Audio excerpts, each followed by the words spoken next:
ചിലപ്പോ ഉമ്മമാര് കണ്ടിട്ടുണ്ടാവൂല. 6 അടി മണ്ണിലേക്ക് മയ്യത്തിറക്കി വെച്ചതിന് ശേഷം അതിൻ്റെ മേലെ ഒരു സ്ലേബ് ഇട്ട് ഒരു തരി മണ്ണ് പോലും ആ മയ്യത്തിന്റെ ശരീരത്തിൽ വീഴാത്ത നിലക്ക് സ്ലേബ് ഇട്ടടയ്ക്കും. ഏതെങ്കിലും സ്ലേബുകൾക്കിടയിൽ വിടവുകൾ ഉണ്ടാകുമ്പോ മുകൾ ഭാഗത്ത് കൂടി നിൽക്കുന്നവര് പറിച്ചെടുത്ത ഏതെങ്കിലും ഇലകളോ പേപ്പറുകളോ കൊടുത്തിട്ട് പറയും, ആ ഭാഗം കൂടി ഒന്നുങ്ങളങ്ങ് അടച്ചു കളയണം.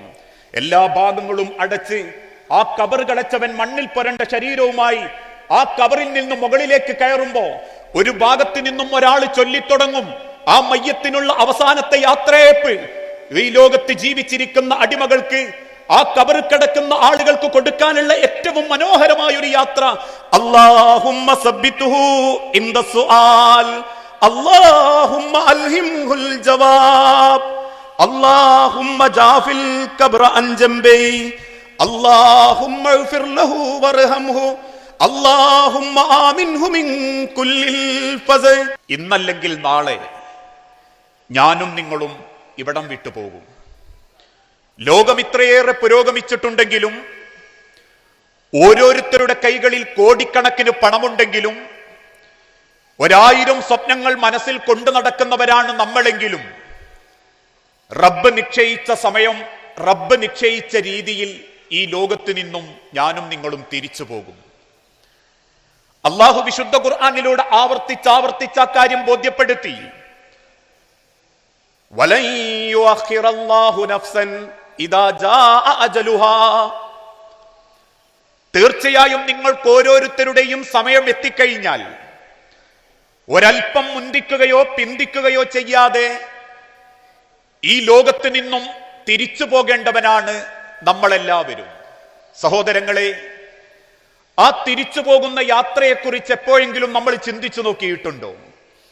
ഈ കാണുന്ന തിരക്കും വെപ്രാളവും ജീവിതത്തിന്റെ ഒരുപാട് സ്വപ്നങ്ങളും ഇതൊക്കെ ഈ മണ്ണിൽ ഉപേക്ഷിച്ച് ഒരു നാൾ ഈ മണ്ണിലേക്ക് നമ്മൾ ചേർന്ന് കിടക്കുന്നൊരു ദിനം വരാനുണ്ട്. ഞാനൊക്കെ പറയാറുണ്ട്, മനുഷ്യനൊക്കെ ഒരുപാട് നമസ്കരിക്കുകയും നോമ്പുവൽക്കുകയും ചെയ്യുന്നതോടൊപ്പം തന്നെ മഹാനായ പ്രവാചകൻ സല്ലല്ലാഹു അലൈഹി വസല്ലമ ബോധ്യപ്പെടുത്തി തന്നൊരു വാക്കുണ്ട്, അക്സിറുദ്ദിക്റ ഹാദിമിൽ ലദ്ദാത്തിൽ മൗത്ത്. സർവ്വ ആസ്വാദനങ്ങളും നിലപ്പിച്ച് കളയുന്ന മരണം, ആ മരണത്തെ നിങ്ങൾ ഇടക്കിടക്ക് ഓർത്തുകൊണ്ടിരിക്കണം. കാരണം നമ്മൾ മരിച്ചാൽ ഈ ലോകത്തിനൊരു ചുക്കും സംഭവിക്കാനില്ല. സൂര്യൻ ഉദിക്കപ്പെടുകയും മഴ നൽകപ്പെടുകയും ബാക്കിയുള്ള സർവ്വചരാചരങ്ങൾക്കും റബ്ബ് നിശ്ചയിച്ചതെന്തോ അതൊക്കെ അല്ലാഹു തആല കൊടുക്കുകയും ചെയ്യും. പക്ഷെ നമ്മൾ ഓരോരുത്തരും മണ്ണിലേക്ക് മടങ്ങുന്ന യാത്ര ഏറ്റവും ഭംഗിയോടെ മനോഹരമാക്കാൻ സാധിച്ചിട്ടില്ലെങ്കിൽ ആ മണ്ണിൽ കിടക്കുന്ന സെക്കൻഡ് മുതൽ വലിയ അബദ്ധങ്ങളും പ്രയാസകരമായ ശിക്ഷയുമായിരിക്കും എനിക്കും നിങ്ങൾക്കും അള്ളാഹുവിന്റെ മുൻപിൽ ഏറ്റെടുക്കേണ്ടി വരിക. ചിന്തിച്ചു നോക്കൂ, നമ്മളെ വീട്ടിൽ നമുക്ക് വേണ്ടി പന്തലുയരുന്നത് 2 കാര്യങ്ങൾക്കാ. ഒന്ന്, നമ്മളെ കല്യാണത്തിന്. ആ കല്യാണത്തിന് എന്ത് വാടകക്കെടുത്ത താറപ്പായകളും ആ വീട്ടിലേക്ക് ക്ഷണിച്ചു വരുന്ന ആളുകൾക്കുള്ള ഭക്ഷണവും ആ കുടുംബത്തിൽ ഒരുക്കും. ഇതേപോലെ മരിച്ചു കിടക്കുന്ന നമ്മളെ വീട്ടിൽ നമുക്ക് വേണ്ടി പന്തലൊരുങ്ങുന്നൊരു ദിനം എന്റെയും നിങ്ങളുടെയും ജീവിതത്തിൽ വരാനുണ്ട്. നമ്മളാ മരിച്ചു കിടക്കുന്ന വീട്ടിൽ 1000 സ്വപ്നങ്ങളോടുകൂടി കെട്ടിപ്പടുത്ത നമ്മളുടെ വീട്ടിന്റെ സിറ്റ് ഔട്ടിലോ ഡൈനിങ് ഹാളിലോ ഒരു കട്ടിലിൽ നീണ്ടു നവർന്നു കിടക്കുന്ന സ്വന്തം മരണത്തെക്കുറിച്ച് നിങ്ങൾ ഓർക്കണമേ എന്നാണ് അള്ളാഹുവിന്റെ തിരുദൂതൻ ആവർത്തിച്ചോർമ്മപ്പെടുത്തുന്നത്. ആ വീട്ടിലേക്ക് നമ്മളൊക്കെ മരിച്ചു കിടക്കുമ്പം പിന്നീട് ആ വീട്ടിൽ സംഭവിക്കുന്ന ചില കാര്യങ്ങളുണ്ട്. വാർത്ത നാട്ടിലാകെ കാട്ടുതീ പോലെ പടരും. ഈ പാനൂരെ ഏതോ ഒരു കല്യാണത്തിന് പുഞ്ചിരിച്ചിരിക്കുന്ന ഒരു ഫോട്ടോ, ആ ഫോട്ടോ ഒന്ന് ചെറുതാക്കി തല മാത്രം വെട്ടിയെടുത്ത് നാട്ടിലുള്ള സർവ്വ വാട്സപ്പ് ഗ്രൂപ്പുകളിലും നമ്മളെ ഫോട്ടോ വെച്ചിട്ട് അടിയിൽ വരും, ഇന്നാ ലില്ലാഹി വ ഇന്നാ ഇലൈഹി റാജിഊൻ. ഇന്ന സ്ഥലത്തെ ഇന്ന ഹാജി ഇത്ര വയസ്സ് മരണപ്പെട്ടിരിക്കുന്നു, പാനൂര് ഖബർസ്ഥാനിൽ ഇത്ര മണിക്ക് മയ്യത്ത് നമസ്കാരം എന്ന് പറയുന്ന ഒരു വാട്സപ്പ് വാക്കായി, ഒരു മെസ്സേജായി നമ്മളുടെ മരണം ഈ നാടൊന്നാകെ പടരും. നമ്മളോട് പിണക്കമുള്ളവർ, നമ്മെ കണ്ടാൽ ചിരിക്കാത്തവർ, നമ്മൾ പറഞ്ഞ സലാം മടക്കാത്തവർ, ഇവരൊക്കെ നമ്മളെ വീട്ടിലേക്ക് കയറി വരും. ആ കയറി വരുന്ന സമയത്ത് നമ്മൾ പറയാറുണ്ട്, നാട്ടിലുള്ള കുറച്ച് ചെറുപ്പക്കാരൊക്കെ ഇതുപോലെ 19 കസേരയും 150 കസേരകളും വാടകക്കെടുത്ത് 10-15 താറപ്പായകളും എടുത്ത് പെട്ടെന്ന് ആ വീട്ടിലേക്ക് എത്തും. നമ്മളെ വീട്ടിൽ പിന്നെ ആ വീട്ടിൽ നിന്ന് ആകെ കേൾക്കുന്ന ഒരു ശബ്ദം എന്തായിരിക്കുന്നറിയോ? ഒരുത്തം മറ്റോനോട് ഇങ്ങനെ അല്പം ശബ്ദം താഴ്ത്തിയിട്ട് പറയും, ആ കയറ് ആ പ്ലാവുമ്മലേക്ക് കെട്ടിക്കോ, ഈ ഭാഗം ഈ തെങ്ങുമ്മലേക്ക് കെട്ടിക്കോ. ആൾക്കാർക്കൊന്ന് വന്നാൽ ഇരിക്കാനുള്ള സൗകര്യത്തിന് വേണ്ടിയിട്ട് കുറച്ച് പൂച്ചെടികളൊക്കെ എടുത്തു മാറ്റി നമ്മളെ വീട്ടിന്റെ മുറ്റത്ത് കൃത്യമായ ഒരു കസേരയിട്ട് നമ്മളെ അവസാനത്തെ ജീവിതത്തിന്റെ അവസാനത്തെ സെക്കൻഡ് കാണാൻ വേണ്ടി ആളുകൾ വരും. ഓരോരുത്തരും നമ്മളെ മയ്യത്തിന്റെ മുഖത്തേക്ക് നോക്കി ഒരു ഭാഗത്തേക്ക് മാറിയിരിക്കും. അല്പസമയം കഴിയുമ്പോഴേക്കും കല്യാണ ദിവസം നിക്കാഹിന് ഇറങ്ങാനായില്ലേ എന്ന് ചോദിച്ചതുപോലെ ചില കാരണവന്മാരൊക്കെ ഒന്ന് വാച്ച് നോക്കിയിട്ട് പറയും, എനിക്ക് കുളിപ്പിച്ചിട്ട് എടുക്കുക, പെട്ടെന്ന് കുളിപ്പിച്ചു കഴിഞ്ഞാൽ പിന്നെ വരുന്നവർക്കൊരു സൗകര്യമായിരിക്കും. അന്ന് വരെ ഒറ്റക്ക് കുളിച്ചിരുന്ന നമ്മളെ 4-5 ആളുകൾ ശരീരത്തിന്റെ പല ഭാഗങ്ങളും പിടിച്ച് മറക്കുള്ളിലേക്ക് കൊണ്ടുപോകും. അന്ന് വരെ ഒറ്റക്ക് വസ്ത്രം അയച്ചിരുന്ന നമ്മളുടെ ശരീരത്തിന്റെ ഓരോ വസ്ത്രങ്ങളും കുടുക്കുകളും നമ്മളെ കുടുംബക്കാരോ ബന്ധുക്കളോ അയച്ചു മാറ്റും. അന്ന് വരെ ഓരോ കപ്പ് വെള്ളവും ശരീരത്തിന്റെ ഓരോ രോമകൂപങ്ങളിലേക്ക് ഒഴിച്ച് ശരീരത്തിന്റെ സർവ്വഭാഗങ്ങളിലും വെള്ളമെത്തിയെന്നുറപ്പിച്ച് തലതോർത്തി പുറത്തേക്കിറങ്ങിയിരുന്ന നമ്മളെ ശരീരത്തിൽ കൃത്യമായി വലതുഭാഗത്ത് വെള്ളമൊഴിച്ചവര് നമ്മളെ കുളിപ്പിക്കും. ഒരു പുതുമണവാളനെ പോലെ 3 വെള്ളത്തുണിയിൽ പൊതിഞ്ഞ് വീണ്ടും നമ്മളെ വീട്ടിന്റെ സിറ്റ് ഔട്ടിലേക്ക് നമ്മളെ ശരീരം കൊണ്ടുവെക്കും. അവസാനം പള്ളിയിലേക്ക് എടുക്കാൻ നേരത്ത് ചിലരൊക്കെ ഭാര്യനോട് ചോദിക്കും, എനക്കൊന്നും കൂടി കാണണോ? ചില ഭാര്യമാര് പറയും, എനിക്കൊന്നുകൂടി കാണണം. 2 മക്കളുടെ തോളിൽ അതല്ലെങ്കിൽ കുടുംബക്കാരായ ഏതോ സ്ത്രീകളുടെ കൈ പിടിച്ച് കണ്ണു നിറഞ്ഞ് വിതുമ്പിക്കരഞ്ഞുകൊണ്ട് നമ്മളെ പെണ്ണ് നമ്മളെ മയ്യത്തിന്റെ അരികിൽ വരും. ഒരായുസ് മുഴുവൻ കൂടെ ജീവിച്ചിരുന്ന തന്റെ ആണിന്റെ നെഞ്ചിലേക്കും ആ കണ്ണുകളിലേക്കും നോക്കി അവസാനം നെറ്റിത്തടത്തിൽ ഉമ്മ വെച്ച് എന്നെ ഒറ്റക്കാക്കി പോയില്ലേ ഇക്ക എന്ന് ചോദിച്ചുകൊണ്ട് നമ്മളെ ഭാര്യമാരകത്തേക്ക് കയറും. മരിച്ചത് ഭാര്യയാണെങ്കിൽ കയ്യിലുള്ള ഒരു തോർത്തുമുണ്ടിൽ കണ്ണുനീരും തുടച്ച് ഒരായുസ് മുഴുവൻ കൂടെ കടന്ന പെണ്ണിന്റെ അവസാനത്തെ യാത്രക്ക് വേണ്ടി ആ വാപ്പ മയ്യത്ത് കട്ടിലിന്റെ മുൻപിലേക്ക് ഇറങ്ങി നിന്ന് നടക്കും. പള്ളിയുടെ 1-ാമത്തെ സഫ് കൊണ്ടുക്കും. നെഞ്ചത്ത് കൈകെട്ടിയും നെഞ്ചുഭാഗത്ത് അതല്ലെങ്കിൽ നെഞ്ചുഭാഗത്തേക്ക് നിന്ന് മക്കൾക്ക് തന്റെ ഉമ്മാക്ക് വേണ്ടി മയ്യത്ത് നിസ്കരിച്ചും വാപ്പാന്റെ തലക്കും ഭാഗത്ത് നിന്നും വീണ്ടും പടച്ച റബ്ബിന്റെ 6 അടി മണ്ണിന്റെ അരികിലേക്ക് കൊണ്ടുവെക്കും. 6 അടി മണ്ണിലേക്ക് നമ്മളെ ഇറക്കി വെക്കും. എന്നിട്ട് അതിന്റെ മേലെ ഒരു സ്ലേവ് ഇടും. ചിലപ്പോ ഉമ്മമാര് കണ്ടിട്ടുണ്ടാവൂല. 6 അടി മണ്ണിലേക്ക് മയ്യത്തിറക്കി വെച്ചതിന് ശേഷം അതിന്റെ മേലെ ഒരു സ്ലേവ് ഇട്ട് ഒരു തരി മണ്ണ് പോലും ആ മയ്യത്തിന്റെ ശരീരത്തിൽ വീഴാത്ത നിലക്ക് സ്ലേവ് ഇട്ടടയ്ക്കും. ഏതെങ്കിലും സ്ലേബുകൾക്കിടയിൽ വിടവുകൾ ഉണ്ടാകുമ്പോ മുകൾ ഭാഗത്ത് കൂടി നിൽക്കുന്നവര് പറിച്ചെടുത്ത ഏതെങ്കിലും ഇലകളോ പേപ്പറുകളോ കൊടുത്തിട്ട് പറയും, ആ ഭാഗം കൂടി ഒന്നുങ്ങളങ്ങ് അടച്ചു കളയണം. എല്ലാ ഭാഗങ്ങളും അടച്ച് ആ കബർ കടച്ചവൻ മണ്ണിൽ പുരണ്ട ശരീരവുമായി ആ കബറിൽ നിന്ന് മുകളിലേക്ക് കയറുമ്പോ ഒരു ഭാഗത്ത് നിന്നും ഒരാൾ ചൊല്ലിത്തുടങ്ങും, ആ മയ്യത്തിനുള്ള അവസാനത്തെ യാത്രയപ്പ് ഈ ലോകത്ത് ജീവിച്ചിരിക്കുന്ന അടിമകൾക്ക് ആ കബർ കിടക്കുന്ന ആളുകൾക്ക് കൊടുക്കാനുള്ള ഏറ്റവും മനോഹരമായ ഒരു യാത്ര. അല്ലാഹുമ്മ സബ്ബിതുഹു ഇൻദ സുആൽ, അല്ലാഹുമ്മ അൽഹിംഹുൽ ജവാബ്, അല്ലാഹുമ്മ ജാഫിൽ ഖബ്റ അൻ ജംബി, അല്ലാഹുമ്മ ഇഗ്ഫിർ ലഹു വർഹംഹു, അല്ലാഹുമ്മ ആമിൻഹു മിൻ കുല്ലിൽ ഫസ, അല്ലാഹുമ്മ അല്ലാഹുവേ സബ്ബിതുഹു ഇൻദ സുആൽ, ഈ കബർ കിടക്കുന്നതിന്റെ വാപ്പയാ നിന്റെ ഉമ്മയാ, ഇന്നലെ വരെ തോളപ്പിച്ച് മടമ്പപ്പിച്ച് പാനൂര പള്ളിയിൽ ചേർന്ന് നിന്നവനാ. അതുകൊണ്ട് റബ്ബേ സബ്ബിതുഹു ഇൻദ സുആൽ, നീ ചോദിക്കുന്ന ചോദ്യത്തിന് കൃത്യമായ ധൈര്യത്തോടെ അത് നേരിടാനുള്ള ഒരു കഴിവ് നീ കൊടുക്കണേ റബ്ബേ. കാരണം പണം കൊണ്ടും പദവി കൊണ്ടും സ്ഥാനം കൊണ്ടും പടച്ചോൻ ദുനിയാവിലെ ചിലർക്ക് വില കൊടുക്കും. മണ്ണിന്റെ അടിയിലേക്ക് ഇറക്കി വെച്ച് കഴിഞ്ഞാൽ പണക്കാരൻ, പാമരൻ, ദരിദ്രൻ, ധനാഢ്യൻ, സമ്പത്തുള്ളവൻ, ഭംഗിയുള്ളവൻ, കാണാൻ വിരൂപൻ, എല്ലാവർക്കും ഒരൊറ്റ പേരേ ഉള്ളൂ, മയ്യത്ത്. അതുകൊണ്ടാണല്ലോ നമ്മൾ പിന്നെ മരിച്ച അബൂബക്കറാജീനെ എപ്പോഴാ എടുക്കുക എന്നല്ല ചോദിക്കുക, മയ്യത്ത് എപ്പോഴാ എടുക്കുക എന്നാ ചോദിക്കുക. അതുകൊണ്ട് റബ്ബേ സബ്ബിതുഹു ഇൻദ സുആൽ, ഈ കബർ കിടക്കുന്ന കബറാളിക്ക് ധൈര്യം കൊടുക്കണേ നാഥാ. അല്ലാഹുമ്മ അൽഹിംഹുൽ ജവാബ്, ഒരു മനുഷ്യനെ കബറിലേക്ക് വെക്കുമ്പോ ആ കബറിലേക്ക് വാനലോകത്ത് നിന്നും പടച്ച റബ്ബ് പറഞ്ഞയക്കുന്ന മലക്കുകൾ വരും. ആ കബറാളിയെ തട്ടിവിളിക്കും. കബറിന്റെ ഭിത്തിയിലേക്ക് ചാരിയിരുത്തി ചോദിക്കുന്ന ചില ചോദ്യങ്ങളുണ്ട്. മൻ റബ്ബുക, നിന്റെ റബ്ബാരായിരുന്നു, മാ ദീനുക. അതുകൊണ്ട് റബ്ബേ, ആ ചോദ്യത്തിന് നിന്നോട് തർക്കുത്തരമല്ലാതെ പറയാൻ ഉത്തരങ്ങൾ കിട്ടാത്ത വെപ്രാളത്തിന്റെ കണ്ണുമീച്ച അവസ്ഥ ഈ കബറാളിക്ക് നീ കൊടുക്കല്ലേ റബ്ബേ. അല്ലാഹുമ്മ അൽഹിംഹുൽ ജവാബ്. തൃപ്തകരമായൊരു മറുപടി കൊടുക്കാൻ ഈ കബർ കിടക്കുന്നോൻ ഇനി കഴിവ് കൊടുക്കണേ നാഥ. അല്ലാഹുമ്മ ജാഫിൽ ഖബ്റ അൻ ജംബി. ഏതൊരു മയ്യത്തിനെ കബറിലേക്ക് വെക്കുന്ന സമയത്തും ആ കബറിന്റെ ഭയാനകത, അതിന്റെ ഭീകരത, ആ മയ്യത്തിനെ ആത്മാവിനെ ബോധ്യപ്പെടുത്താൻ വേണ്ടി പടച്ച റബ്ബ് കബറിന്റെ 2 ഭാഗങ്ങൾ അങ്ങ് ഇടുക്കിക്കളയും.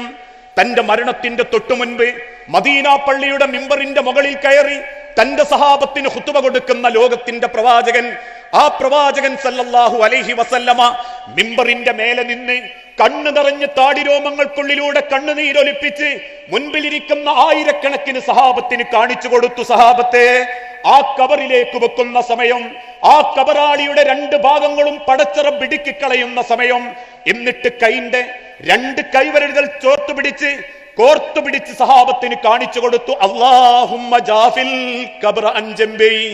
റബ്ബേ, ആ കബറിന്റെ ഭയാനകതയിൽ നിന്ന് ആ കബറാളിക്ക് ഇങ്ങി സമാധാനം കൊടുക്കണേ നാഥാ. അല്ലാഹുമ്മ ഗ്ഫിർ ലഹു വർഹംഹു അല്ലാഹുമ്മ ആമിൻഹു മിൻ കുല്ലിൽ ഫസ. റബ്ബേ, എല്ലാ പാപങ്ങളും പുറത്ത് നിർഭയത്വത്തിന്റെ ഒരു സ്വർഗ കവാടം ആ കബറിലേക്ക് ഇങ്ങി തുറന്നു കൊടുക്കണേ പടച്ചോനെ എന്ന് 10-15 മിനിറ്റ് എല്ലാവരും പള്ളിക്കകത്തുനിന്ന് തിരിച്ചു. പിന്നെ ആരാ മനുഷ്യരെ എന്തെങ്കിലും കബറും പുറത്ത് വരാറുള്ളത്? ഇന്ന് ഈ മഗ്രിബിന്റെ ഇടയ്ക്ക് ഈ നാട്ടിൽ നിന്ന് നമസ്കരിക്കുമ്പോ, ഈ കഴിഞ്ഞ മഗ്രിബ് നമസ്കാരത്തിന് ശേഷം കൈ ഉയർത്തി പടച്ച റബ്ബിനോട് പ്രാർത്ഥിച്ചപ്പോ, ഈ പ്രദേശത്ത് നിന്നും മരിച്ചുപോയ ഏതെങ്കിലും ഒരാളെ നമ്മളെ മനസ്സിലോർത്തോ? ഒരാൾക്ക് വേണ്ടിയിട്ട് മനസ്സ് തുറന്ന് നമ്മളൊന്ന് പ്രാർത്ഥിച്ചോ? അന്ന് മരണപ്പെട്ടു പോയ ആളൊക്കെ കബറിൽ എങ്ങനെ കിടക്കുന്ന റബ്ബേ എന്ന് ചിന്തിച്ചോണ്ട് ഹൃദയം നുറുങ്ങുന്ന വേദനയോടെ നാളെ റബ്ബിന്റെ സ്വർഗത്തിൽ അവരോടൊപ്പം നീ ഞങ്ങളെയും ഒരുമിപ്പിച്ചു കൂട്ടണേ റബ്ബേ എന്ന് മനസ്സറിഞ്ഞ് പ്രാർത്ഥിക്കാൻ നമ്മളെ കൊണ്ട് പറ്റിയിട്ടില്ലെങ്കിൽ, ഇതുപോലെ പാനൂര നന്മണ്ടയിലെ ആയിരങ്ങൾ പ്രാർത്ഥിക്കുമ്പോഴും ഒരു പ്രാർത്ഥനയിൽ പോലും നാവോ മനസ്സോ നമുക്ക് വേണ്ടി തേടാത്തൊരു ദിനം, ആ ദിനമാണ് മനുഷ്യരെ എന്തെങ്കിലും ജീവിതത്തിൽ ഏറ്റവും വലിയ അപമാനം എന്ന് നമ്മൾ തിരിച്ചറിയണം. ഈ ലോകത്ത് നിന്നും അവസാന യാത്രയിൽ മണ്ണിലേക്ക് വെച്ച് തിരിച്ചു പോരുമ്പോ ആ യാത്രയിൽ കൂടെ കൊണ്ടുപോകാൻ എന്തുണ്ട് കയ്യിലെന്ന് നമ്മൾ ആലോചിക്കണം. നിർഭയത്വത്തിന്റെ സ്വർഗ കവാടങ്ങൾ തുറക്കപ്പെടുന്ന പടച്ച റബ്ബിന്റെ ഖബറെന്ന മഹാ അനുഗ്രഹമാണോ വേദനയും പ്രയാസങ്ങളും പരീക്ഷണങ്ങളും അങ്ങേയറ്റം സങ്കടപ്പെടുത്തുന്ന ശിക്ഷകളുമാണോ എന്നെയും നിങ്ങളെയും കാത്തുവെച്ചത് എന്ന് ചിന്തിക്കുന്നിടത്താണ് എന്റെയും നിങ്ങളുടെയും ജീവിതത്തിന്റെ വിജയം നമുക്ക് കണ്ടെത്താൻ സാധിക്കുക. അതുകൊണ്ടായിരുന്നു ജീവിതത്തിന്റെ അവസാന സെക്കൻഡുകളിൽ ലോകത്തിന്റെ പ്രവാചകന്റെ പ്രിയപ്പെട്ട സ്വഹാബി മഹാനായ അമീറുൽ മുഅ്മിനീൻ ഉമർ ഇബ്നുൽ ഖത്താബ് റളിയല്ലാഹു അൻഹുവിന്റെ ഒരു ചരിത്രം പറയാറുണ്ട്. ഉമർ ഇബ്നുൽ ഖത്താബിന് കുത്തുകിട്ടിയെന്നതിന്റെ അല്പ ദിവസം മുൻപ് മദീനത്തെ പള്ളിയിൽ സുബ്ഹി നിസ്കരിച്ച് അദ്ദേഹം ഇങ്ങനെ ഒറ്റക്ക് കരയാ. വിങ്ങിപ്പൊട്ടി കരയുന്ന അദ്ദേഹത്തിന്റെ തോളത്ത് ഇങ്ങനെ കൈവച്ചിട്ട് സഹാബാക്കൾ ചോദിക്കും, ഉമർ, താങ്കൾ എന്തിനാ ഇങ്ങനെ കരയുന്നത്? ഉമർ റളിയല്ലാഹു അൻഹു കണ്ണുനീരോടെ തിരിച്ചു പറഞ്ഞൊരു വാക്കുണ്ട്. ആ വാക്ക് പറയുന്നതിന്റെ മുൻപ് ആരാണ് ഉമർ എന്ന് നമ്മൾ അറിയണം. ലോകത്തിന്റെ പ്രവാചകൻ സല്ലല്ലാഹു അലൈഹി വസല്ലമ ഒരിക്കൽ മദീനയിലെ തെരുവിലൂടെ നടന്നു വരുന്ന ഉമർ റളിയല്ലാഹു അൻഹുവിനെ ചൂണ്ടി പറയുന്നുണ്ട്, വബാബുൽ ഇസ്ലാം, ഇസ്ലാമിന്റെ വാതിലാണ് ഉമർ. ഉമർ തകർക്കപ്പെടുന്നതോടുകൂടി ഇസ്ലാം നശിച്ചു തുടങ്ങും. ഇസ്ലാമിലേക്ക് സർവ്വ ചണ്ടികളും കയറി വരും.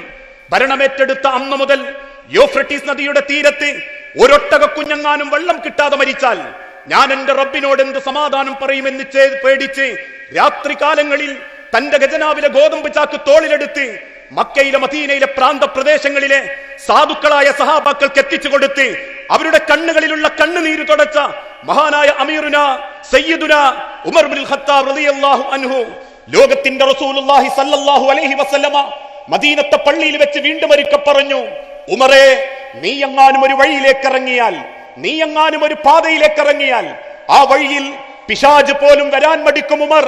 അത്രക്ക് ഭയപ്പെടുന്നുണ്ട് ഉമറേ നിന്നെ എന്ന് ലോകത്തിന്റെ പ്രവാചകനെ കൊണ്ട് പറയിപ്പിച്ച ജീവിച്ചിരിക്കുന്ന കാലത്ത് മരണത്തിന്റെ തൊട്ടു മുൻപ് മക്കയും മദീനയും ഷാമും സിറിയയും എത്യോപ്യയും അടക്കം 21 രാജ്യങ്ങളെ 21 പ്രവിശ്യകളെ ഒരു ഭരണത്തിന്റെ കീഴിൽ ഏകോപിപ്പിച്ച് ഭരിച്ച് ദ അൾട്ടിമേറ്റ് ഹീറോ ഭരണാധികാരി അമീറുന ഉമർ ഇബ്നുൽ ഖത്താബ് റളിയല്ലാഹു അൻഹു തന്റെ തോളത്ത് കൈപിടിച്ച സഹാബത്തിനോട് കണ്ണുനീരോടെ തിരിച്ചു പറഞ്ഞ മറുപടി, സഹാബത്തെ, പടച്ച റബ്ബിന്റെ സ്വർഗത്തിൽ ഒരു ചാട്ടവാറ് ചാരിവെക്കാനുള്ള സ്ഥലം അള്ളാഹു ഉമറിന് തരാതെ പോകുമോ എന്ന് ഞാൻ ഭയപ്പെടുന്നു. അള്ളാഹുവിന്റെ സ്വർഗത്തിൽ ചാട്ടവാറ് ചാരിവെക്കാനുള്ള ഒരു ഇടം, ആ ഇടം കിട്ടാൻ വേണ്ടിയാണ് സഹാബത്തെ ഞാൻ കരയുന്നത്. ഇത്രമാത്രം സങ്കടത്തോടെയാണ് സഹാബാക്കൾ തിരിച്ചു പോയതെങ്കിൽ, പ്രിയപ്പെട്ടവരെ, ഇന്നല്ലെങ്കിൽ നാളെ നമ്മളെ ജീവിതത്തിന്റെ അവസാന സെക്കൻഡുകളിലൂടെയാണ് ഞാനും നിങ്ങളും ജീവിക്കുന്നതെങ്കിൽ എന്തുണ്ട് അള്ളാഹുവിന്റെ അടുത്തേക്ക് കൊണ്ടുപോകാൻ? ഒരു നല്ല സ്വഭാവം, ഒരു നല്ല സാമ്പത്തികം, ഒരു നല്ല കുടുംബം, ഒരു നല്ല വിശ്വാസം, ഇതിലേതുകൊണ്ടാ പടച്ച റബ്ബിന്റെ മുൻപിൽ നമ്മൾ നെഞ്ചും പിരിച്ച് സമാധാനത്തോടെ നിൽക്കുക എന്നാലോചിക്കണം. അതുകൊണ്ടാ മഹാനായ പ്രവാചകൻ സല്ലല്ലാഹു അലൈഹി വസല്ലമ ഓർമ്മപ്പെടുത്തിയതും, ഖൈറുക്കും, നിങ്ങളിൽ ഏറ്റവും നല്ലവരാരാ, ഒരുപാട് പ്രായം ജീവിക്കാൻ അവസരം കിട്ടിയവരല്ല.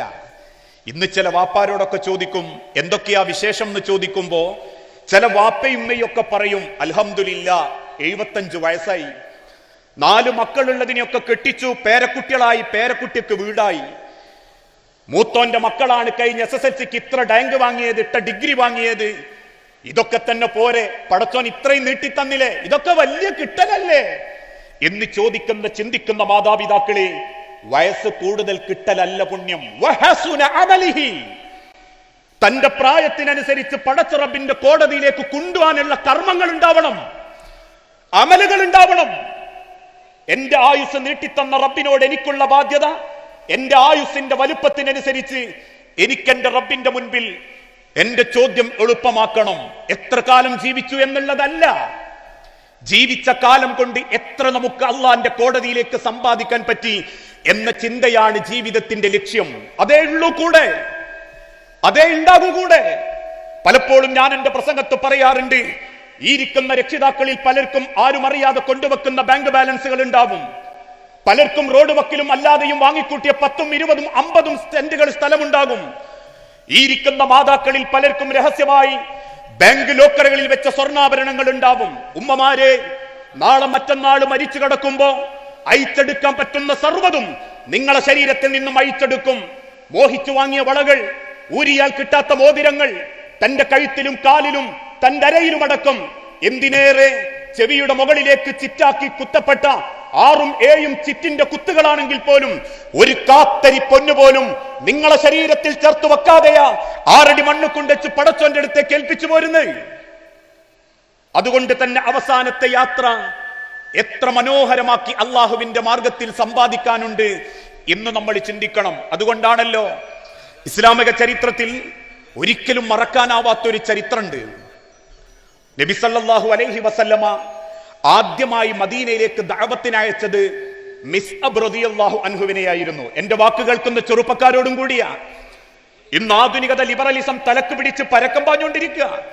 നേരത്തെ ഹുദവി ഉസ്താദ് സൂചിപ്പിച്ചതുപോലെ ചുണ്ടിലെരിയുന്ന സിഗരറ്റും നാവിനടിയിൽ തിരുകലും മൂക്കിലേക്ക് വലിച്ചു കയറ്റലും ഞരമ്പുകളിൽ കുത്തിത്തായ്ത്തലുമൊക്കെ ആണത്തമായി തെറ്റിദ്ധരിക്കുന്ന നവലിബറൽ ആൺമക്കളോടും പെൺമക്കളോടും ഇക്കഴിഞ്ഞ വർഷത്തെ ഹാപ്പി ന്യൂ ഇയറിന് കേരളത്തിന്റെ തെരുവോരങ്ങളിൽ കുടിച്ചു കൂത്താടിക്കടന്നവരിൽ ഭൂരിഭാഗവും 15 വയസ്സിന്റെയും 25 വയസ്സിന്റെയും ഇടയിലുള്ള പെൺമക്കളാണെന്ന് ആധുനിക കാലഘട്ടം നമ്മളെ ബോധ്യപ്പെടുത്തി തരുന്നുണ്ടെങ്കിൽ, പെണ്ണ് പെണ്ണിനെയും ആണാണിനെയും കെട്ടുന്ന ആധുനിക ഗേസെക്സിന്റെ വിപ്ലവത്തിലേക്ക് ഈ ഉമ്മത്തിനെ കൊണ്ടുപോകാൻ നിരീശ്വരവാദ ലിബറലുകൾ പണിയെടുത്തുകൊണ്ടിരിക്കുന്നുണ്ടെങ്കിൽ, മക്കളെ, ലോകത്തേറ്റവും നല്ല മാറ്റം, ആ മാറ്റം വരുത്തിയ ജീവിതത്തിന്റെ ഉടമയായിരുന്നു മഹാനായ മിസ്അബ് റളിയല്ലാഹു അൻഹു. ദിവസം 3 നേരം വസ്ത്രം മാറ്റിയ സുഹാബി. തന്റെ ജാഹിലിയ കാലഘട്ടത്തിൽ ശരീരത്തിൽ പുരട്ടിയിരുന്ന സുഗന്ധം, ആ മണം കേൾക്കാൻ വേണ്ടി, ആസ്വദിക്കാൻ വേണ്ടി മക്കയിലെ തെരുവിൽ 100 കണക്കിന് സ്ത്രീകൾ കാത്തിരുന്നു. ഇസ്ലാമിലേക്ക് കയറി വന്നതിന് ശേഷം അദ്ദേഹത്തിന്റെ കയ്യിൽ ആകെയുള്ളത് അന്ന് ഉമ്മാന്റെ അരികിൽ നിന്നും പോരുമ്പം എടുത്ത ഉടുതുണ്ട് മാത്രമായിരുന്നു. ആ ഉടുമുണ്ടല്ലാത്തതൊന്നും മരിക്കുന്നത് വരെ പിന്നെ അദ്ദേഹത്തിന്റെ കയ്യിലില്ല. അതുകൊണ്ട് അവസാനം മരിച്ചു കിടക്കുമ്പം ആ ഉടുമുണ്ടഴിച്ച ശരീരം മറയ്ക്കാൻ നോക്കുമ്പം സഹാബാക്കൾ കരഞ്ഞ്, തലമറയ്ക്കുമ്പം കാലുമറയാത്ത, കാലുമറയ്ക്കുമ്പം തലമറയാത്ത ആ ഉടുമുണ്ടിന്റെ ഭാഗം കണ്ട് സഹാബത്ത് കരയുമ്പോ ബാക്കി ഭാഗം പുല്ലുവെച്ച് ലോകത്ത് ആദ്യമായി മറമാടപ്പെട്ട പ്രവാചകന്റെ പ്രിയപ്പെട്ട സ്വഹാബി മിസ്അബ് റളിയല്ലാഹു അൻഹു, ആ മിസ്അബ് റളിയല്ലാഹു അൻഹുവിനെ ജീവിച്ചിരിക്കുന്ന ഇസ്ലാമിലേക്ക് വന്ന കാലത്ത് അള്ളാഹുവിന്റെ റസൂൽ സല്ലല്ലാഹു അലൈഹി വസല്ലമ മദീനയിലേക്ക് അയക്കുന്നുണ്ട്, അള്ളാഹുവിന്റെ ഖുർആനിനെ കുറിച്ച് പഠിപ്പിക്കാനും അള്ളാഹുവിനെ കുറിച്ച് പരിചയപ്പെടുത്താനും. അന്ന് മിസ്അബ് റളിയല്ലാഹു അൻഹു മദീനയിലെത്തിയപ്പോ മദീനയിലുള്ള കുറെ ശത്രുക്കൾ ഒരുമിച്ച് കൂടിയിട്ടൊരു തീരുമാനമെടുത്തു. വന്ന മുഹമ്മദിന്റെ അനുയായി മിസ്അബിനെ മദീനയിൽ വെച്ച് കൊല്ലണം, അതും പെട്ടെന്ന് കൊല്ലണം. അതിനുവേണ്ടി അവർ തെരഞ്ഞെടുത്തൊരു വാടക കൊലയാളിയായിരുന്നു സഅദ് എന്ന റളിയല്ലാഹു അൻഹു, പിന്നീട് ഇസ്ലാമിലേക്ക് വന്ന സഅദ് ബിൻ മുആദ് എന്ന ചെറുപ്പക്കാരൻ. സഅദ് ബിൻ മുആദിനെ ചെന്ന് കണ്ടിട്ട് മദീനക്കാര് പറഞ്ഞു, സഅദേ, നീ ആ മിസ്അബിനെ ഒറ്റയടിക്ക് കൊല്ലണം, കൊന്നാൽ നീ ചോദിക്കുന്നത് എന്തും ഞങ്ങൾ തരും. ഒറ്റയടിക്ക് ആ മിസ്അബ് റളിയല്ലാഹു അൻഹുവിനെ കൊല്ലാൻ വേണ്ടി സഅദ് ചെയ്തൊരു തന്ത്രം, അദ്ദേഹത്തിന്റെ ചാട്ടുളിയിൽ വിഷം പുരട്ടി. ആ ചാട്ടുളി മറഞ്ഞു നിന്നെറിഞ്ഞ് അതിന്റെ വേദനയിൽ മരിച്ചിട്ടില്ലെങ്കിൽ വിഷം കയറി മരിക്കട്ടെ എന്ന് കരുതി വിഷം പുരട്ടിയ ചാട്ടുളിയുമായി സഅദ് ബിൻ മുആദ് കാത്തിരുന്നു മിസ്അബിന്റെ ഖുർആൻ പഠിപ്പിക്കുന്ന ഈത്തപ്പനയുടെ മറവിൽ. നേരം വെളുത്ത് മിസ്അബ് റളിയല്ലാഹു അൻഹു ഈത്തപ്പനയുടെ ചുവട്ടിലെത്തി. അന്ന് വന്നിരിക്കുന്ന നൂറുകണക്കിന് സഹാബാക്കൾക്ക് മിസ്അബ് റളിയല്ലാഹു അൻഹു ഖുർആൻ ഇങ്ങനെ ഓതിക്കൊടുക്കുമ്പോ സഅദ് ബിൻ മുആദിന്റെ കയ്യിലുള്ള ആ ചാട്ടുളി വിറയ്ക്കാൻ തുടങ്ങി. പലതവണ ചാട്ടുളി എടുത്തെറിയാൻ നോക്കി, പക്ഷെ സാധിക്കുന്നില്ല. അദ്ദേഹത്തിന്റെ മനസ്സിൽ മിസ്അബിന്റെ വായകളിലൂടെ വന്ന, ചുണ്ടുകളിലൂടെ വന്ന ഖുർആനിന്റെ മാധുര്യം അദ്ദേഹത്തിന്റെ ഹൃദയത്തെ കീഴടക്കി. അന്ന് വൈകുന്നേരം അദ്ദേഹം കൊല്ലാൻ പറ്റാതെ തിരിച്ചു നടന്നു. കണ്ടു നിൽക്കുന്ന ശത്രുക്കൾ ചോദിച്ചു, എന്തേ സഅദ്, കൊന്നില്ലേ? താങ്കളല്ലേ എളുപ്പത്തിൽ കൊല്ലാമെന്ന് വാക്ക് തന്നു പോയത്? താങ്കൾക്ക് എന്തേ മിസ്അബിനെ കൊല്ലാൻ മടിയാണെങ്കിൽ പറ, ഞങ്ങൾ ആളെ വേറെ നിർത്തും. സഅദ് ബിൻ മുആദ് തിരിച്ചു പറഞ്ഞു, നാളെ എന്റെ ചാട്ടുളി മിസ്അബിന്റെ നെഞ്ചു തുളയ്ക്കും. പിറ്റേന്നും വന്നു. അന്നും മിസ്അബ് റളിയല്ലാഹു അൻഹുവിന്റെ ഖുർആൻ ഓത്ത് കേട്ടു. ഹൃദയം നുറുങ്ങുന്ന വേദനയോടെ അന്നും ആ ചാട്ടുളി എടുക്കാൻ പറ്റാതെ സഅദ് ബിൻ മുആദ് തിരിച്ചു നടന്നു. മൂന്നാമത്തെ ദിവസം വൈകുന്നേരമാകുമ്പോഴേക്കും തന്റെ കയ്യിലുണ്ടായിരുന്ന ആ വിഷം പുരട്ടിയ ചാട്ടുളി മദീനയിലെ മണ്ണിലേക്ക് വലിച്ചെറിഞ്ഞ് സഅദ് ബിൻ മുആദ് മിസ്അബ് റളിയല്ലാഹു അൻഹുവിനെ കെട്ടിപ്പിടിച്ചു പറഞ്ഞു, അബായതുക ബിൽ ഇസ്ലാം. മോനെ മിസ്അബേ, ഇത്ര മനോഹരമാണ് അല്ലാഹുവിന്റെ ഖുർആനെങ്കിൽ, ഇത്ര മഹാന്തരമാണ് പടച്ച റബ്ബെങ്കിൽ, എനിക്ക് ആ മുഹമ്മദിന്റെ മാർഗം മതി. ഞാൻ ആ മുഹമ്മദിനെ കാണാൻ ആഗ്രഹിക്കുന്നു. അള്ളാഹുവിന്റെ പ്രവാചകന്റെ അരികിലേക്ക് അന്ന് മിസ്അബ് റളിയല്ലാഹു അൻഹുവിന്റെ കൂടെ സഅദ് ബിൻ മുആദ് കയറി ചെല്ലുമ്പോൾ 30 വയസ്സാ. 30 വയസ്സേ ഉള്ളൂ അന്ന് സഅദ് ബിൻ മുആദിന്. കയറി ചെന്ന് റസൂലുള്ളാന്റെ കൈ ഇങ്ങനെ പിടിച്ച് കണ്ണു നിറഞ്ഞ് കരയുന്ന സഅദ് ബിൻ മുആദ് റളിയല്ലാഹു അൻഹുവിനെ റസൂലുള്ളാഹി അങ്ങനെ കെട്ടിപ്പിടിച്ചു. അവിടെ നിന്ന് അങ്ങോട്ട് 35 കൊല്ലം, അഥവാ 5 വയസ്സ് വരെ 5 കൊല്ലം മാത്രമേ പിന്നീട് സഅദ് ബിൻ മുആദ് ജീവിച്ചിട്ടുള്ളൂ. 30-ാം വയസ്സിൽ അദ്ദേഹം ഇസ്ലാമിലേക്ക് വന്നു. 33-ാമത്തെ വയസ്സിലായിരുന്നു ബദർ യുദ്ധം. ആ ബദർ യുദ്ധത്തിൽ പ്രവാചകൻ സല്ലല്ലാഹു അലൈഹി വസല്ലമയുടെ കൂടെ അദ്ദേഹം യുദ്ധത്തിന് പുറപ്പെട്ടു. ബദറിൽ 900 ശത്രു സൈന്യത്തെ മറുഭാഗത്ത് കണ്ടപ്പോ അള്ളാഹുവിന്റെ റസൂലും സഹാബത്തും ഒന്ന് ആദ്യം ഭയപ്പെട്ടിരുന്നു. ആ ഭയപ്പാട് റസൂലുള്ളാന്റെ മുഖത്ത് കണ്ടപ്പോ, അഥവാ എന്ത് ചെയ്യണം എന്ന് തിരുദൂതൻ സംസാരിച്ച് സഹാബത്തിനോട് അഭിപ്രായമെടുക്കുമ്പോ അന്ന് അൻസാരികളുടെ ഭാഗത്തെ നേതാവായിരുന്നു സഅദ് ബിൻ മുആദ് എന്ന ചെറുപ്പക്കാരൻ. സഅദ് ബിൻ മുആദിനെ അടുത്തേക്ക് വിളിച്ച് അള്ളാഹുവിന്റെ ഹബീബായ നബി തങ്ങൾ ചോദിച്ചു, സഅദേ, എന്ത് ചെയ്യണം? മുന്നോട്ട് പോണോ? ഒന്നുകിൽ യുദ്ധം ചെയ്യണം, അല്ലെങ്കിൽ അള്ളാഹുവിന്റെ റസൂൽ അള്ളാഹ് കൽപ്പന നൽകിയിരിക്കുന്നു കച്ചവട സംഘം, അല്ലെങ്കിൽ ഈ സംഘം. എന്ത് ചെയ്യണം സഅദേ? താങ്കളെയും കുട്ടി യുദ്ധത്തിന് മുന്നോട്ട് പോകുമ്പോ, എന്റെ കൂടെ പോന്ന മുഴുവൻ പേരും കൊന്നൊടുക്കപ്പെടുമ്പോ നാളെ മദീനക്കാരൊരിക്കലും പറയാൻ പാടില്ല മുഹമ്മദ് കൂട്ടിക്കൊണ്ടുപോയി കൊലക്ക് കൊടുത്തു എന്ന് പറയാൻ പാടില്ല. അതുകൊണ്ടാണ് സഅദേ, എന്ത് ചെയ്യണം? മുന്നോട്ട് പോണോ? അന്ന് സഅദ് ബിൻ മുആദ് റളിയല്ലാഹു അൻഹു റസൂലുള്ളാഹിനോട് തിരിച്ചു പറഞ്ഞൊരു വാക്കുണ്ട്.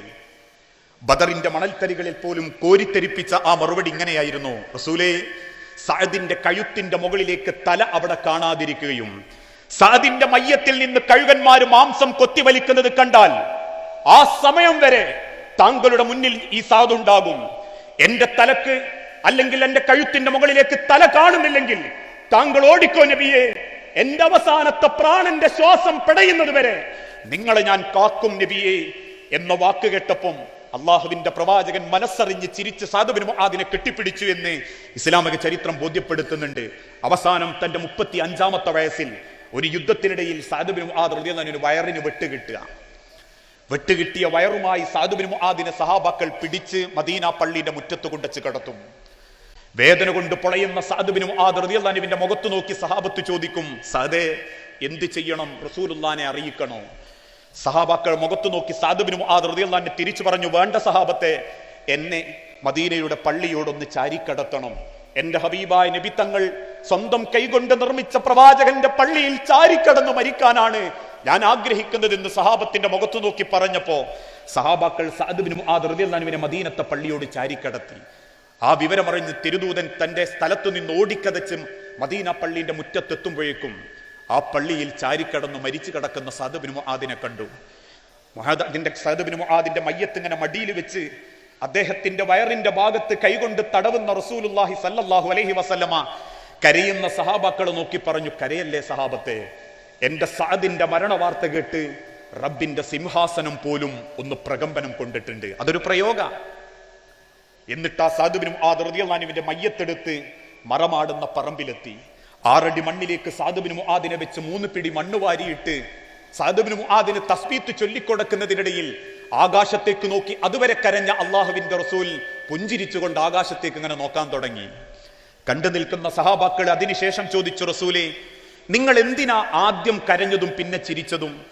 റസൂലുള്ളാഹി സ്വല്ലല്ലാഹു അലൈഹി വസല്ലമ തിരിച്ചു പറഞ്ഞു, ഏത് മനുഷ്യൻ മരിച്ചാലും മരിച്ചവന്റെ മയ്യത്ത് കബറ് കൊണ്ടുവച്ചാൽ ആ കബറിൽ നിന്നും അവന്റെ ആത്മാവിനെ പടച്ചോന്റെ അടുത്തേക്ക് കൊണ്ടുപോകാൻ അള്ളാഹു കുറച്ച് മലക്കുകളെ കബറിൽ ഹാജരാക്കും. ആ മലക്കുകളുടെ എണ്ണം തീരുമാനിക്കുന്നത് മരിച്ചവർ ചെയ്ത സൽക്കർമ്മത്തിനനുസരിച്ച. അവൻ എത്ര നന്മ ചെയ്തിട്ടുണ്ടോ അത്രയും സൽക്കർമ്മത്തിന്റെ തോതനുസരിച്ച് അവന്റെ മലക്കുകളുടെ എണ്ണം വർദ്ധിക്കും. ചിലർക്ക് 1 മലക്കേ ഉണ്ടാകൂ, ചിലർക്ക് 2, ചിലർക്ക് 10, ചിലർക്ക് 100. അവൻ എത്ര സൽക്കർമ്മങ്ങളിൽ അവന്റെ ആയുസ് ചെലവാക്കിയോ അത്ര സൽക്കർമ്മത്തിന്റെ തോതനുസരിച്ച് അള്ളാഹു കബറിൽ മലക്കുകളെ നിർത്തുന്നുണ്ടെങ്കിൽ ആ കബറിലേക്ക് ചൂണ്ടി തിരുദൂതൻ കണ്ണുനീരോടെ പുഞ്ചിരിച്ചോണ്ട് പറഞ്ഞു, എന്റെ സഅദ് ബിൻ മുആദിനെ അള്ളാഹു കൊണ്ടുപോകാൻ വേണ്ടി ആ കബറിൽ ഒരുക്കി വെച്ച മലക്കുകൾ എത്രയാണെന്നറിയോ സഹാബത്തെ? അള്ളാഹുവിന്റെ സ്വർഗത്തിന് കാവൽ നിൽക്കുന്ന 70,000 മലക്കുകൾ. 70,000 മലക്കുകളുടെ അകമ്പടിയോടെ അള്ളാഹുവിന്റെ അരികിലേക്ക് പോകുന്ന സഅദിനെ കണ്ടപ്പോ ഞാൻ അറിയാണ്ടൊന്ന് ചിരിച്ചു പോയതാ. എന്റെ സഅദിന് ഇതിലും വലുത് കിട്ടാനില്ല. എന്റെ സഅദ് ബിൻ മുആദിന് ഇതിലും നല്ലൊരു സ്വാഗതം കിട്ടാനില്ല. 70,000 മലക്കുകൾക്ക് നടുവിൽ പുഞ്ചിരിച്ചുകൊണ്ട് പടച്ച റബ്ബിന്റെ അരികിലേക്ക് പോകുന്ന എന്റെ സഅദിനെ കണ്ടപ്പോ ഞാൻ അറിയാണ്ട് മനസ്സൊന്ന് തുറന്ന് ചിരിച്ചു പോയതാ. പ്രിയപ്പെട്ടവരെ, 5 കൊല്ലം 30-ാം വയസ്സിൽ ഇസ്ലാം മതം സ്വീകരിച്ച് 35-ാമത്തെ വയസ്സിൽ ആ യുദ്ധക്കളത്തിൽ വെച്ച് വെട്ടുകിട്ടി ഷഹീദായ സഅദ് ബിൻ മുആദ് റളിയല്ലാഹു അൻഹുവിന് 5 വർഷം കൊണ്ട് 70,000 മലക്കുകളെ പടച്ച റബ്ബിന്റെ അരികിലേക്ക് കൊണ്ടുപോകാൻ ഹാജരാക്കാൻ പറ്റിയിട്ടുണ്ടെങ്കിൽ ഞാനും നിങ്ങളൊക്കെ എത്ര കൊല്ലായി? ചുരുങ്ങിയതൊരു 25-50 കൊല്ലായില്ലേ? 50 കൊല്ലം കൊണ്ടും 25 കൊല്ലം കൊണ്ടും ഒരു 25 മലക്കുകൾ നമ്മളെ കബറിൽ നമ്മളെ കാത്തുക്കാണ്ടാവുമോ? ഒന്ന് അള്ളാന്റെ അരികിലേക്ക് കൊണ്ടുപോകാൻ, ഒന്ന് പടച്ചോന്റെ അടുത്ത് നമ്മളെ പറ്റി ഒന്ന് പരിചയപ്പെടുത്താൻ, നമുക്ക് വേണ്ടി ഒന്ന് പ്രാർത്ഥിക്കാൻ. അള്ളാഹുവിന്റെ അരികിലേക്ക് തിരിച്ചു പോകുന്ന യാത്ര ഏറ്റവും മനോഹരമാക്കാൻ നമുക്ക് സാധിക്കണം. അതിനെന്തു വേണം? ആയുസ്സിൽ കൊണ്ടുപോകാൻ പറ്റുന്നതിന് വേണ്ടി പണിയെടുക്കണം. കൊണ്ടുപോകാൻ പറ്റാത്തതിന് വേണ്ടി പണിയെടുക്കരുത്. ഈ ലോകത്ത് ആർക്കാ എന്താ കൊണ്ടുപോകാൻ പറ്റിയിട്ടുള്ളത്? ഈ സർവ്വ രാജ്യങ്ങളെയും കൈപ്പീടിയിൽ ഒതുക്കി എല്ലാ രാജ്യങ്ങളിലേക്കും പടനയിച്ച് രാജ്യങ്ങൾ കീഴടക്കിയ ഒരു ചക്രവർത്തി ഉണ്ടായിരുന്നു, അലക്സാണ്ടർ ചക്രവർത്തി. 34-ാമത്തെ വയസ്സിനിടയിൽ അദ്ദേഹം കീഴടക്കിയ രാജ്യങ്ങളുടെ പേരുകൾ എണ്ണിത്തിട്ടപ്പെടുത്താൻ പറ്റാത്തത്ര രാജ്യങ്ങളായിരുന്നു. അവസാനം ലോകമൊട്ടുക്കും ഞാൻ കീഴടക്കുമെന്നും ഈ ലോകത്തിന്റെ അധിപൻ ഈ അലക്സാണ്ടർ ആയിരിക്കുമെന്നും അന്ന് ലോകത്തിന്റെ മുൻപിൽ വെല്ലുവിളിച്ച അലക്സാണ്ടർ ചക്രവർത്തി 35-ാമത്തെ വയസ്സിൽ ഒരു ചെറിയ അസുഖം വന്ന് പെട്ടെന്ന് മരിച്ചു. മരിച്ച അലക്സാണ്ടർ ചക്രവർത്തിയുടെ ശവമഞ്ചലിൽ അദ്ദേഹത്തിന്റെ ശവം കടത്തി പുറത്തേക്ക് കൊണ്ടുപോകുമ്പോ ആ നാട്ടിലെ പുരോഹിതന്മാർ അലക്സാണ്ടർ ചക്രവർത്തിയുടെ 2 കൈകളും പുറത്തേക്ക് തൂക്കിയിട്ടു. ആ തൂങ്ങിക്കിടക്കുന്ന കൈയുമായി ശവമഞ്ചലിൽ തന്റെ അടക്കത്തിന് പോകുന്ന അലക്സാണ്ടർ ചക്രവർത്തിയുടെ ശരീരത്തെ കണ്ട് ആളുകൾ ചോദിച്ചു, എന്തിനാണ് പുരോഹിതന്മാരെ അലക്സാണ്ടർ ചക്രവർത്തിയുടെ കൈകൾ നിങ്ങൾ പുറത്തേക്ക് തൂക്കിയിട്ടത്?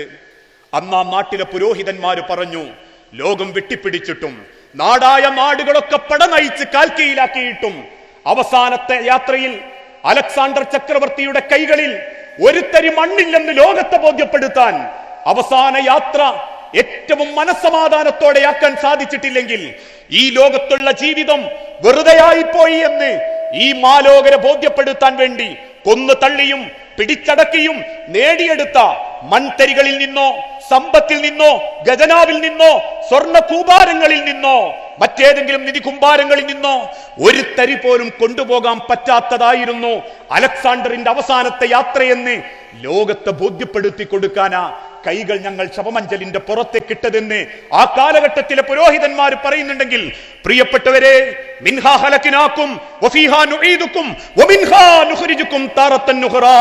വന്നത് റബ്ബിന്റെ അരികിൽ നിന്നാണെങ്കിൽ, തന്നത് റബ്ബിന്റെ വായുവാണെങ്കിൽ, കുടിച്ചത് റബ്ബിന്റെ വെള്ളമാണെങ്കിൽ, ജീവിച്ചത് അല്ലാഹുവിന്റെ ഭൂമിയിലാണെങ്കിൽ, സംരക്ഷിച്ചതും സഹായിച്ചതും പടച്ചോനാണെങ്കിൽ, വഫീഹാ നുഈദുകും, നമ്മളെ മടക്കവും അല്ലാഹുവിന്റെ അരികിലേക്ക് തന്നെയാ.